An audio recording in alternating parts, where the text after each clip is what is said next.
சிறப்பாக ஆட்சியும் கட்சியும் திராவிட முன்னேற்ற கழகத்தில் வழிநடத்தி கொண்டிருக்கின்ற மாண்புமிகு முதலமைச்சர் தளபதி அவருடைய தலைமையை ஏற்று நான் இன்றைக்கு மகிழ்ச்சியோடு திராவிட முன்னேற்ற கழகத்தில் இணைந்திருக்கிறேன் என்பதை மகிழ்ச்சியோடு தெரிவித்துள்ளேன். இந்த முடிவை தொகுதி மக்கள் எப்படி எடுத்துப்பாங்க நினைக்கிறீங்க? தேனி மாவட்ட மக்கள் எப்படி எடுத்துப்பாங்க? தேனி மாவட்டம் மட்டுமல்லாது தமிழகத்தில் இருக்கின்ற அத்துணை மாவட்டத்தில் வாழ்கின்ற மக்களும் அடுத்து வருகின்ற சட்டமன்ற பொதுத் தேர்தலில் திராவிட முன்னேற்ற கழகம்தான் வெற்றி அடைய போகிறது, தளபதி தான் மீண்டும் முதலமைச்சராக வரப்போகிறார் என்ற அனைத்து மக்களுடைய மனங்களிலும் இன்றைக்கு நிலை கொண்டிருக்கின்ற உண்மையான நிலை.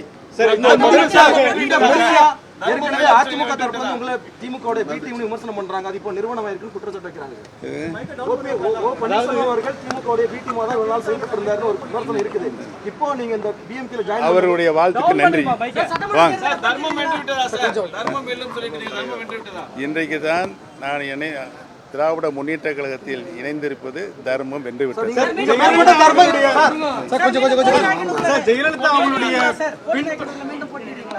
மாண்புமிகு முதலமைச்சர் திராவிட முன்னேற்ற கழகத்தினுடைய பொதுச் செயலாளர் தளபதி அவர்கள் முடிவின்படி போட்டியிடுவதற்கு அனுமதி தந்தால் போட்டியிடுவது. ஜெயலலிதா உங்களுடைய ஆசை இருக்குன்னு நம்புறீங்களா? வாங்க தலைவா வாங்க.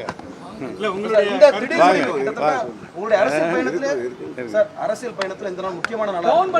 இந்த முடிவு எப்படி தமிழ்நாட்டு மக்கள் ஏற்றுப்பாங்க நினைக்கிறீங்க? மாண்புமிகு அம்மா அவர்கள் மறைகின்ற வரைக்கும்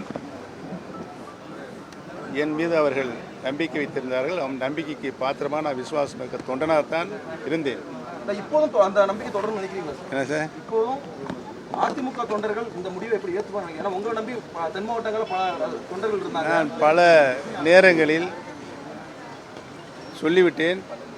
இன்றைக்கு அகம்பாவும் ஆணவமும் சர்வாதிகாரமும் அதிமுகவை வழிநடத்துகிற நிலை ஏற்பட்டிருக்கிறது. தமிழக மக்கள் மட்டுமல்லாத அனைத்து இந்திய அன்னார முன்னேற்ற கழகத்தினுடைய தொண்டர்கள் அனைவரும் வெறுப்போடு பொறுப்பில் இருக்கின்ற பழனிசாமி அவர்களை கூர்ந்து கவனித்துக் கொண்டிருக்கிறார்.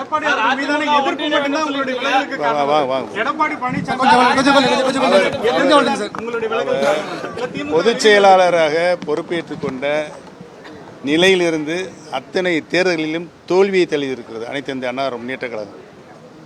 மக்களுடைய மிகப்பெரிய வெறுப்பை அவர் பெற்றிருக்கிறார். இனிமேல் அவர் அனைத்து இந்திய அன்னார முன்னேற்ற கழகத்தை நிலை கொண்டு செயலாற்ற முடியாத நிலை இன்றைக்கு ஏற்பட்டிருக்கிறது.